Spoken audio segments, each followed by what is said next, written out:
बिस्मिल्लाहिर्रहमानिर्रहीम। अस्सलाम वालेकुम नाज़रीन, आप यूट्यूब चैनल देख रहे हैं। मैं इमरान खान हूँ। आज बड़ा इंपॉर्टेंट दिन है। अदालत में इमरान खान साहब के केसेस लगे हुए हैं और सबसे इम्पॉर्टेंट केस जो है वो है, बड़े अरसे के बाद इमरान खान साहब को मौका मिल रहा है कि उनकी जो वकला की टीम है वो बात कर सके जाके अदालत में, हाई कोर्ट में, कि उनका केस लगाया जाए अल-कादर यूनिवर्सिटी वाला।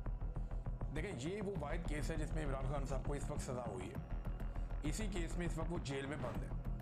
अगर ये वाले केस में उनकी बेल हो जाती है या सज़ा मुअत्तल हो जाती है तो इमरान खान साहब बाहर आ जाएंगे फौरी तौर पे। उनके वकला ये दावा करते हैं इमरान खान साहब के केस में कोई जान नहीं है, हमें मौका मिलेगा अदालत में, हम केस उड़ा के रख देंगे। अब हुआ ये है कि 26 जून के बाद से लेकर अब तक इसके बाद समाअत ही नहीं हुई। पाकिस्तान तहरीक इंसाफ ने ये जल्द समाअत के लिए ये केस मुकर्रर किया जाए एक मुतफर्रिक दरख्वास्त दायर की हुई थी अदालत में। यानी केस अभी नहीं चलना, अभी ये बात चलनी है कि क्या ये केस जल्दी सुना जाए या ना सुना जाए। अब इमरान खान साहब की पार्टी ने या उनके वकला ने ये दरख्वास्त दी हुई है। अब 3 महीने के बाद ये दरख्वास्त सुनी जा रही है कि ये केस जल्दी सुनना या नहीं सुनना। इस मामले के ऊपर आज अदालत फैसला करेगी या समाअत करेगी इस मामले के ऊपर कि जल्दी समाअत करनी है या नहीं करनी। अब उसके बाद फिर समाअत होगी। तहरीक इंसाफ के वकला ये दावा करते हैं इमरान खान के कि जब भी इसकी समाअत होगी इमरान खान साहब बाहर आ जाएंगे। लेकिन मुझे नहीं लगता कि इस वक्त जो मिलिट्री एस्टेब्लिशमेंट है वो इमरान खान साहब को छोड़ना चाहेगी, ऐसे बज़ाहिर दिखाई नहीं दे रहा। उसका जो बड़ा रीज़न है वो ये है कि आर्मी चीफ की एक्सटेंशन का मामला है नवंबर में, वो नहीं कोई रिस्क लेना चाहेगी। इमरान खान जैसा लीडर बाहर आ जाए जिसकी अवाम में इतनी मकबूलियत और इतनी ताकत है कि वो जिस तरफ चलाएगा अवाम उस तरफ चल पड़ेगी। उसने जेल से बैठ के एस्टेब्लिशमेंट को बदतरीन शिकस्त दी और वो इलेक्शन जीत गया वन साइडेड। वो बाहर होगा तो क्या करेगा, ये उसका खौफ तो है इन्हें। तो अब वो कोशिश करेंगे कि इमरान खान को पहले तोशाखाना 2 में सजा दिलवाएं, फिर बाद में ये वाला केस जो है वो वहां पे चले और लगे इस्लामाबाद हाई कोर्ट में। बहरहाल पाकिस्तान तहरीक इंसाफ ने कहा कि तमाम लोग जो हैं पाकिस्तान तहरीक इंसाफ के वो पहुंचे अदालत में, इमरान खान साहब का केस लगा हुआ है और आकर इसके अंदर शिरकत करें। तो इमरान खान साहब ने जो स्टेटमेंट दिया अपनी बहन के जरिए से, अलीमा खानम के जरिए से, जब अदालत में केस चल रहा था, तो वहाँ इमरान खान साहब ने कहा कि 1971 में जब सकूत ढाका का अफसोसनाक सानिया पेश आया तब भी एक डिक्टेटर याया खान मुल्क पर मार्शल लॉ लगा के करता धरता बना हुआ था। सानिया मशरकी पाकिस्तान के बाद हमूदुर रहमान कमीशन बना जिसने बताया कि याया खान ने अपने ज़ाती मफाद और अपने नाजायज़ इक़्तिदार को 10 साल तक तूल देने के लिए ऐसे फैसले किए जिससे पाकिस्तान 2 टुकड़े हो गया।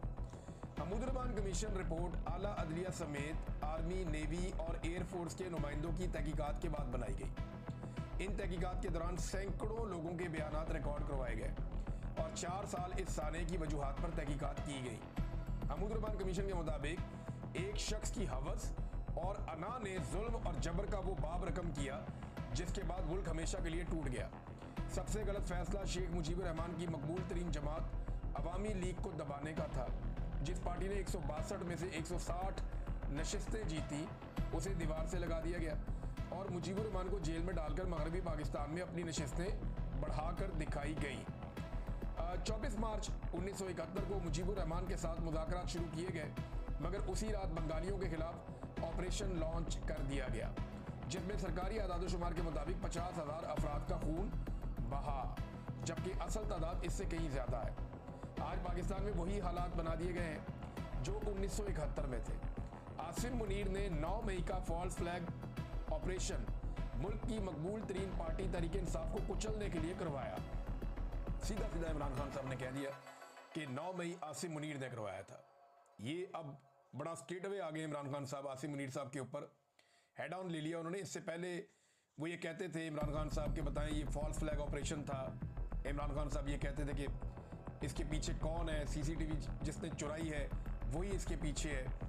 तो ये इमरान खान साहब पहले कहते थे, लेकिन अब उन्होंने साफ कहा कि आसिम मुनीर ने 9 मई का फॉल्स फ्लैग ऑपरेशन मुल्क की मकबूल तरीन पार्टी तहरीक इंसाफ को कुचलने के लिए करवाया। 2 रातों में तहरीक इंसाफ से मुंसलिक 10,000 से ज़ायद लोगों को गिरफ्तार किया गया। ये कैसे मुमकिन था कि 10,000 लोगों को 2 रातों में बगैर तहकीक गिरफ्तार कर लिया जाए। इसके बाद पार्टी को कुचलने का सिलसिला शुरू हुआ। मुल्क की सबसे बड़ी जमात की तमाम सियासी सरगर्मियों पर पाबंदी लगा दी गई। कोई तहरीक इंसाफ का परचम उठाता तो उसे उठा लिया जाता। हमारे उम्मीदवारों और उनकी फैमिलीज को अगवा किया गया, हमसे हमारा इंतखाबी निशान तक छीन लिया गया, मगर अवाम ने 8 फरवरी को बाहर निकलकर इस सारे बयानिए को ज़मीन बोस कर दिया। 8 फरवरी इनकलाब का दिन था, जब लोगों ने जुल्म के निज़ाम के खिलाफ वोट दिए और तहरीक इंसाफ को 2/3 अक्सरियत दिलवाई। कमिश्नर पिंडी ने जब ज़मीर की आवाज़ पर लब्बैक कहा, इंतखाबी धांधली का पर्दा चाप किया और 50-50 हज़ार वोटों की धांधली का एतराफ़ किया, तो धांधली के जुर्म में मुलविस कुव्वतों ने उनके ज़हनी तवाज़ुन बिगड़ने का भोंडा बयानिया बनाकर उन्हें गायब कर दिया।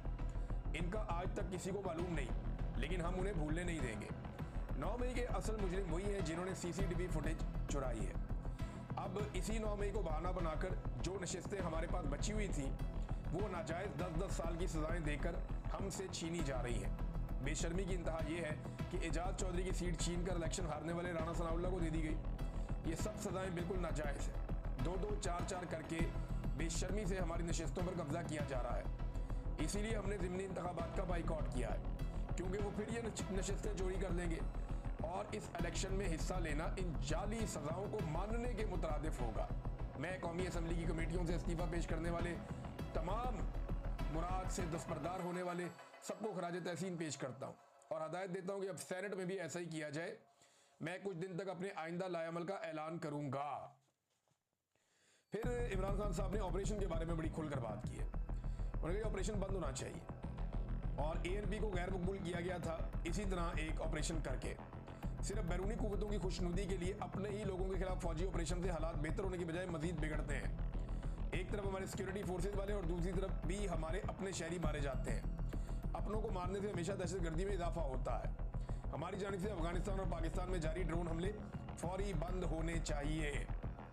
फिर उन्होंने कहा तमाम सूबाई और कौमी असम्बली के मेंबरान को मैं हदायत करता हूँ कि सूबे में अमन के लिए अपने ही लोगों के खिलाफ ऑपरेशन और ड्रोन हमलों को रोकने के लिए मिलकर बैठे और मुज़ाहमत करें। ये इमरान खान साहब ने कहा। फिर अफगानिस्तान के बारे में इमरान खान साहब ने बताया कि उन्हें बड़ी तकलीफ है जिस तरह उनको निकाला गया वहाँ से। और फिर उन्होंने कहा कि आसिम मुनीर एंटी तालिबान लॉबी को खुश करने के लिए ये सब कर रहा है और जहाँ जंग नहीं है वहाँ जानबूझकर जंग नाफिज कर रहा है। ये इक़दामात फौरी तौर पर रुकने चाहिए वरना हालात मजीद बिगड़ेंगे, ये साबिक वज़ीर आज़म कह रहे हैं। उसके बाद इमरान खान साहब ने अपने जो ट्वीट का तीसरा हिस्सा 3 हिस्सों में उन्होंने ये ट्वीट किया है। उन्होंने कहा जी मेरी बहनों और एहलिया का सियासत से कोई लेना देना नहीं है। अलीमा खान बाहर आकर सिर्फ मेरा पैगाम पहुंचाती है। उनके खिलाफ मुहिम अफसोसनाक है और मुल्क पर मुसल्लत रजीम की बुज़दिली और खौफ का वाज़ेह सबूत है।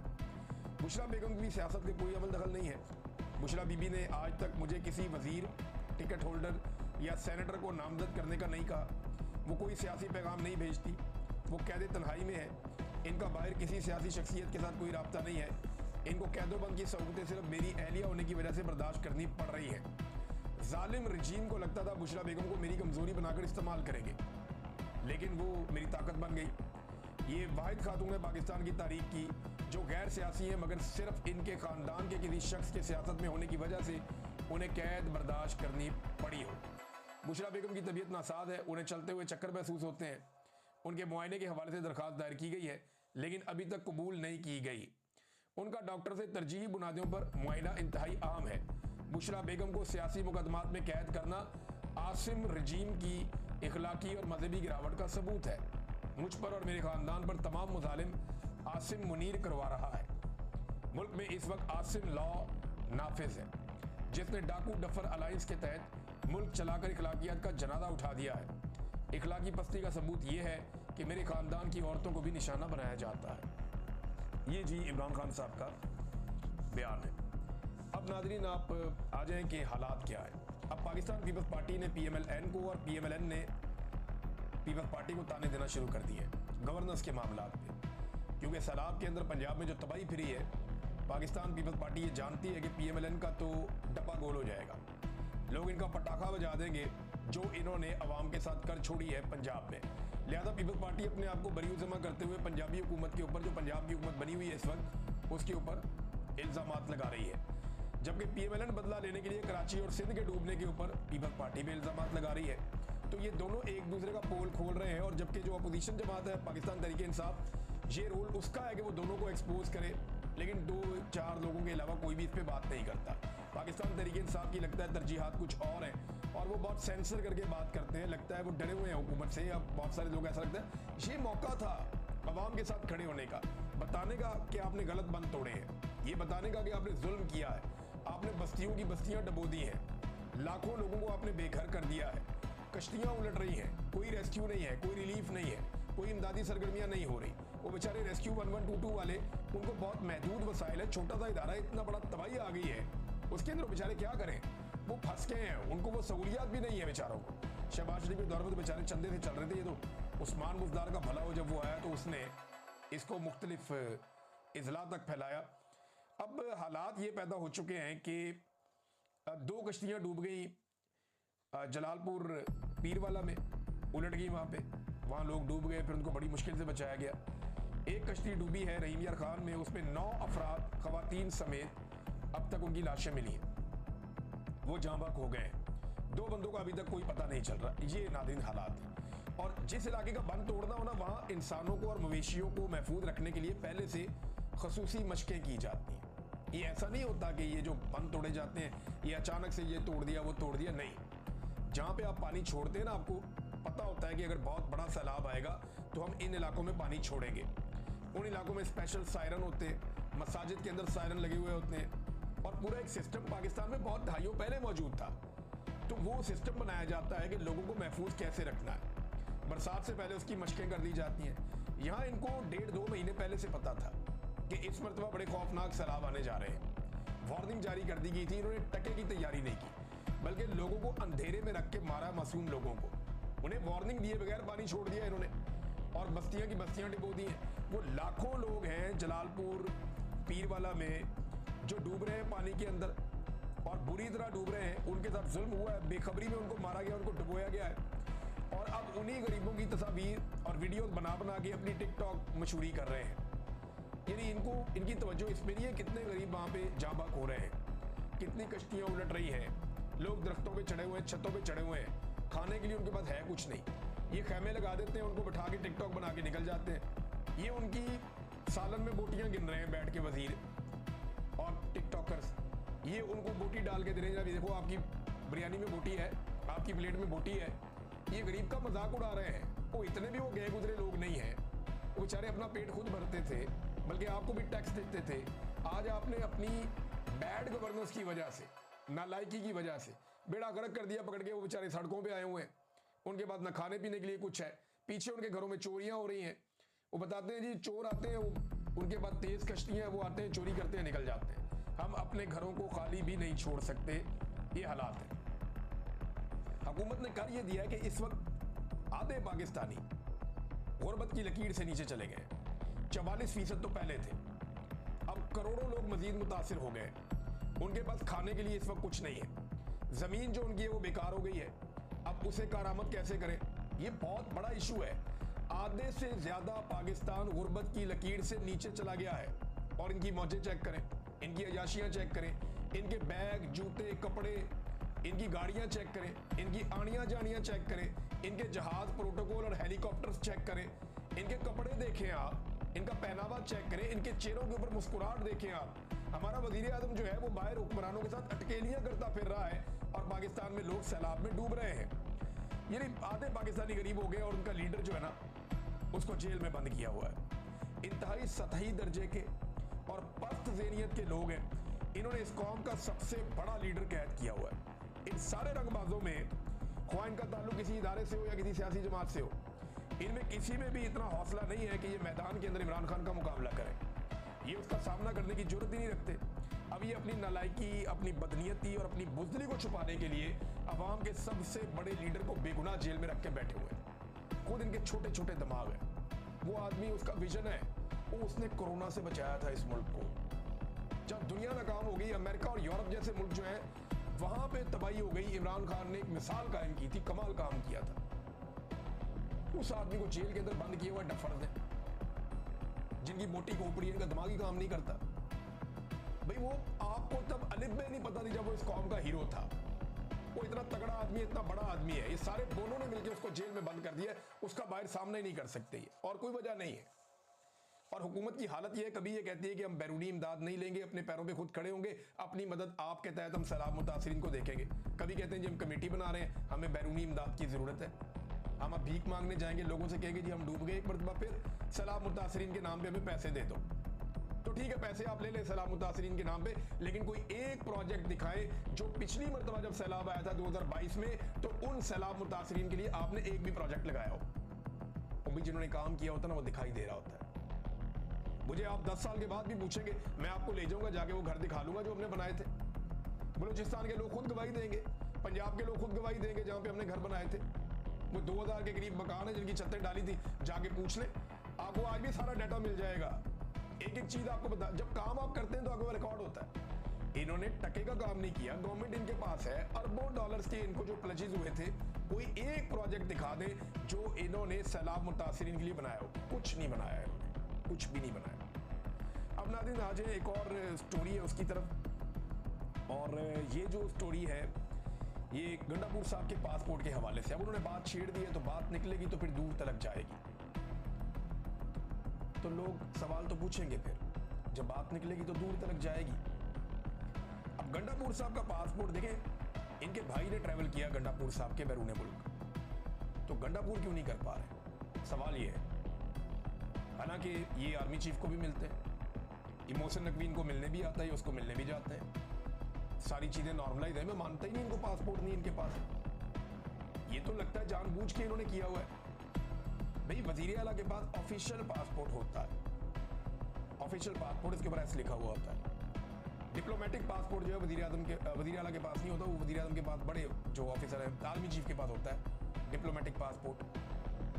अच्छा, पाकिस्तान में एक बड़ी अजीब और बात मैं आपको बताता हूँ, मैं स्टडी कर रहा था, पाकिस्तान के आर्मी चीफ के पास डिप्लोमेटिक पासपोर्ट है, लेकिन पाकिस्तान के चीफ जस्टिस के पास, जिसका ओहदा बहुत बड़ा है, उसके पास ऑफिशियल पासपोर्ट है। तो जो डिप्लोमेटिक पासपोर्ट होता है ना, ये सुपीरियर होता है, जो ऑफिशियल पासपोर्ट होता है ना, ये थोड़ा छोटा पासपोर्ट होता है, काफी छोटा होता है उससे। तो पाकिस्तान के आर्मी चीफ के पास डिप्लोमेटिक पासपोर्ट है, 22वां ग्रेड है उनका, लेकिन पाकिस्तान के चीफ जस्टिस के पास ऑफिशियल पासपोर्ट है। अच्छा, इंडिया में इसका उलट है, इंडिया में जो उनका आर्मी चीफ है उसके पास ऑफिशियल पासपोर्ट है, और जो उनका चीफ जस्टिस है उसके पास डिप्लोमेटिक पासपोर्ट है। देखिए कितना फर्क है। अच्छा, बरतानिया और अमेरिका के जो आर्मी चीफ है ना, उनके पास भी डिप्लोमेटिक पासपोर्ट नहीं है। ये मैं आपको बता रहा हूँ डाटा देख के, अजीबोगरीब सूरत हाल है। यानी मौजूदा आर्मी चीफ के बेटों के बारे में, बेटियों के बारे में और दामादों के बारे में एक स्टोरी की थी अहमद नूरानी साहब ने। उन्होंने कहा था कि इनके दामाद जो है, उनकी फैमिली, इनके पास ऑफिशियल पासपोर्ट्स हैं। गालिबन उन्होंने डिप्लोमेटिक कह दिया था, लेकिन ऑफिशियल पासपोर्ट्स हैं उनके पास। गंडापुर का ऑफिशियल पासपोर्ट बनता है, पर वो कह रहे मेरे पास नहीं है।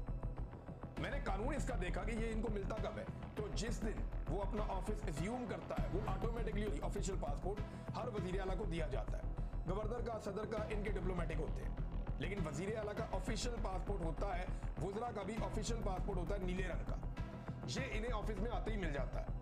गंडापुर साहब को नहीं मिला, मुझे हैरत है, और इसके ऊपर आज ये बात कर रहे हैं। मैं तो हैरान हूँ कि ये गंडापुर साहब या तो बहुत ही भोले हैं, बहुत ही मासूम है, या वो हम सारों को बहुत भोला और बहुत मासूम समझते हैं।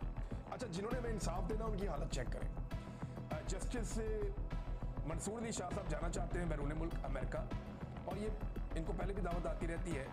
ये लॉ स्कूल है वहाँ पे, ये अमेरिका का है, बहुत बड़ा, और यहाँ पे इवेंट्स होते रहते हैं, बहुत बड़ी बड़ी तकारीब होती रहती हैं, तो उसमें शिरकत के लिए जस्टिस मंसूर अली शाह साहब को जाना था, और भी दुनिया भर से लोग आते हैं, जो ज्यूरिस्ट हैं वो आते हैं। अब चीफ जस्टिस ने उनको इजाज़त ही नहीं दी। आप अंदाज़ा करें कि जहाँ पे एक जज, सुप्रीम कोर्ट ऑफ पाकिस्तान का मोस्ट सीनियर जज, जिसको चीफ जस्टिस बनना था और नहीं बनने दिया गया, वो पाकिस्तान से बाहर ट्रेवल नहीं कर पा रहा, एक तकरीब में नहीं जा पा रहा। वहाँ पे आम आदमी की क्या हालत होगी उस मुल्क के अंदर? जहाँ एक जज को इजाज़त नहीं मिल रही, वहाँ पे आम आदमी को क्या इजाज़त मिलेगी उस मुल्क के अंदर? पाकिस्तान का पूरा निज़ाम यरगमाल बना दिया गया, बाजू मरोड़ दिया गया। नाज़रीन, एक चीज़ और मैं आपको बता दूं, बहुत सारे लोगों को बड़ा ज़ोम है, पाकिस्तान में बहस चल रही है, नेपाल नहीं बनेगा, नेपाल नहीं बनेगा, भी नेपाल में ये था तो पाकिस्तान में ये है। और जिस दिन पाकिस्तानी खड़े होंगे ना, ये जितने टाउट टीवी पे बैठ के बातें कर रहे हैं ना, ये जितने लोग दावे कर रहे हैं ना एस्टेब्लिशमेंट के कि जनाब पाकिस्तान में इनकलाब नहीं आ सकता, पाकिस्तान में अवाम कभी खड़ी नहीं हो सकती, ये मेरी बात याद रखें। मुझे तो दिखाई दे रहा पाकिस्तानी खड़े होंगे, और पाकिस्तानी ऐसे खड़े होंगे कि फिर किसी को खड़ा होने के काबिल नहीं छोड़ेंगे। जिसने इस मुल्क के साथ जुल्म किया ना, जिसने इस मुल्क को लूटा है, और जिसने इस मुल्क के साथ तबाही की है, जिस दिन पाकिस्तान खड़े होंगे, ये टाइम लग सकता है, हो सकता है जल्दी, हो सकता है देर सवेर हो जाए, टाइम लग सकता है लेकिन होना जरूर है। ये मैं अच्छी तरह जानता हूं कि पाकिस्तानी एक वक्त आएगा कि पाकिस्तान की मिलिट्री एस्टेब्लिशमेंट से और पाकिस्तान के जो माफियाज बैठे हुए हैं इनसे अपनी बर्बादी का बदला एक दिन लेंगे और ये वक्त आएगा। ऐसा नहीं है कि ये नहीं आना। ये जो लोग अभी ये बातें कर रहे हैं ना, नीरू की तरह बांसुरी बजा रहे हैं, इन्हें पता नहीं है पाकिस्तानी अंदर से कितने भरे हुए हैं। मैं रोजाना इतने लोगों से बात करता हूं कि जितना ये सोच भी नहीं सकते, और पाकिस्तानियों के अंदर जो गुस्सा है ना वो आपको नजर आएगा, एक वक्त आएगा और ये वक्त ज्यादा दूर मुझे दिखाई नहीं दे रहा। नाज़रीन, कतर के ऊपर इन्हें ये लगता है कि अमेरिका इनके साथ है तो उनकी बचत हो जाएगी। तो मैं आपको बताता हूँ कि कतर पे हमला हुआ, इसराइल ने हमला किया। ये वही कतर है जिसमें अमेरिका के अड्डे हैं। ये वही कतर है जिसने $400 मिलियन का तैयारा डोनाल्ड ट्रंप को गिफ्ट किया था। ये वही कतर है जिसने $1.2 ट्रिलियन की सरमायाकारी का, ये ट्रिलियन बता रहा हूं, बहुत बड़ी सरमायाकारी का अमेरिका के साथ मामला किया था कि ये सरमायाकारी कर रहे हैं अमेरिका में हम, इतनी बड़ी सरमायाकारी कि कोई और नहीं कर रहा। उस कतर के ऊपर इसराइल ने अटैक किया। अमेरिका ने क्या किया? मुजम्मत तक नहीं की। डोनाल्ड ट्रंप का आप स्टेटमेंट देखें, बड़ा मजेदार है। डोनाल्ड ट्रंप ने कहा कि दोहा में हमले का फैसला मेरा नहीं है बल्कि नेतन्याहू का था। मैं इससे खुश नहीं हूं। मैंने इसराइली हमले के बारे में कतर को पेशगी मुतला करने की हिदायत की थी, लेकिन बदकिस्मती से वार्निंग देने में ताखीर हुई। अमेरिकी सदर मुजम्मत भी नहीं है बीच में, कतर पे अटैक मुजम्मत भी नहीं है। और पाकिस्तान की मादनियात क्या बेचती हैं भाई? जिस वक्त डोनाल्ड ट्रंप ने दूसरी साइड ली, आपकी मादनियात सारा कुछ ये बीच में ही रह जाएगा। तल्लकात आपके कतर के भी बहुत अच्छे तल्लकात हैं, लेकिन वो फिर इसराइल के साथ ही खड़े हैं। ये बात आप ज़हन में रखिएगा। नेचुरल अलायंस जो अमेरिका का है वो पाकिस्तान के साथ नहीं, इंडिया के साथ है। ये बात शायद पाकिस्तानी हुक्मरानों को अभी समझ नहीं आ रही। ये आने वाले वक्त में समझ आ जाएगी जब हम यहाँ पे भी अपने पांव काट चुके होंगे, इस खित्ते में भी। तो नाज़रीन, ये ईरानी हमले की तो मजम्मत हो रही थी बहुत, जो जब कतर में उसने किया था, लेकिन इसके ऊपर नहीं हो रही। अच्छा, एक चीज़ और भी अभी हमें ज़हन में रखनी पड़ेगी। 72 घंटों में इसराइल ने 6 मुल्कों के ऊपर अटैक किया है। फ़लस्तीन पे, लबनान पे, शाम पे, त्यूनिस पे, कतर पे और यमन पे। 6 मुल्कों में 72 घंटों में अटैक किया। ये बहुत खौफनाक चीज़ है। अभी हो सकता है इनके ऊपर पाबंदियाँ लगाने की कोशिश की जाए। कनाडा भी कह रहा है और यूरोपीय यूनियन के बहुत सारे ममालिक कह रहे हैं। दबाव बढ़ रहा है, लेकिन अमेरिका पूरी ताकत के साथ, आपको पता है वो इसराइल के साथ उनके बड़े अच्छे ताल्लुकात हैं और वो आपको अब नज़र भी आ रहे हैं। अब तक के लिए इतना ही। अपना ख्याल रखिएगा, अपने इस चैनल का भी। अल्लाह हाफ़िज़। बिस्मिल्लाहिर्रहमानिर्रहीम। अस्सलाम वालेकुम नाज़रीन, आप यूट्यूब चैनल देख रहे हैं। मैं इमरान खान हूँ। आज बड़ा इंपॉर्टेंट दिन है। अदालत में इमरान खान साहब के केसेस लगे हुए हैं और सबसे इम्पॉर्टेंट केस जो है वो है, बड़े अरसे के बाद इमरान खान साहब को मौका मिल रहा है कि उनकी जो वकला की टीम है वो बात कर सके जाके अदालत में, हाई कोर्ट में, कि उनका केस लगाया जाए अल-कादर यूनिवर्सिटी वाला। देखें, ये वो वाहिद केस है जिसमें इमरान खान साहब को इस वक्त सज़ा हुई है। इसी केस में इस वक्त वो जेल में बंद है। अगर ये वाले केस में उनकी बेल हो जाती है या सज़ा मुअत्तल हो जाती है तो इमरान खान साहब बाहर आ जाएंगे फौरी तौर पे। उनके वकला ये दावा करते हैं इमरान खान साहब के केस में कोई जान नहीं है, हमें मौका मिलेगा अदालत में, हम केस उड़ा के रख देंगे। अब हुआ ये है कि 26 जून के बाद से लेकर अब तक इसके बाद समाअत ही नहीं हुई। पाकिस्तान तहरीक इंसाफ ने ये जल्द समाअत के लिए ये केस मुकर्रर किया जाए। एक मुतफर्रिक